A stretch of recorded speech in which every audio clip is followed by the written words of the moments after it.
Pakistan Peoples party کے رہنما senator مولا بخش چانڈیو کا کہنا ہے کہ مودی حکومت جبر کے ذریعے کشمیریوں کا ان کا حق حاصل کرنے سے نہیں روک سکتی۔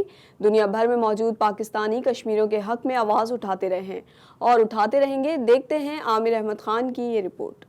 ریاست ٹیکساس کے شہر ہیوسٹن میں مقامی تنظیم فرینڈز آف کراچی کی جانب سے کشمیریوں کی حق خود ارادیت کے موضوع پر منعقدہ تقریب سے خطاب میں سینیٹر مولا بخش چانڈیو نے کہا کہ بھارتی مظالم کے باوجود مقبوضہ کشمیر میں کشمیریوں کی پاکستان سے محبت کا یہ عالم ہے کہ کشمیری نہ صرف اپنے گھروں پر پاکستان کا پرچم لہراتے ہیں بلکہ اپنے شہدا کی تدفین بھی پاکستانی پرچم میں ہی کرتے ہیں۔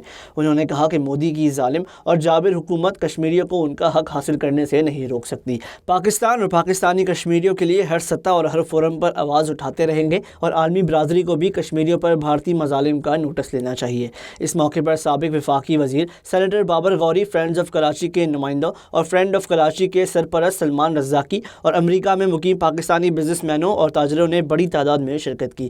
بابر غوری کا کہنا تھا کہ اوورسیز پاکستانی بھی کشمیریوں کی جدوجہد میں ان کے ساتھ ہیں۔ امریکہ، برطانیہ، یورپ، ہر جگہ موجود پاکستانی کشمیریوں پر بھارتی مظالم پر سراپا احتجاج ہے۔ ان کا کہنا تھا کہ بھارتی مظالم پر عالمی برادری کی خاموشی افسوسناک ہے۔ پروگرام کے آخر میں فرینڈز آف کراچی کی جانب سے سینیٹر مولا بخش چانڈیو کو چادر بھی پہنائی گئی۔ Aamir Ahmed Khan, Voice of South Asia, Houston, Texas.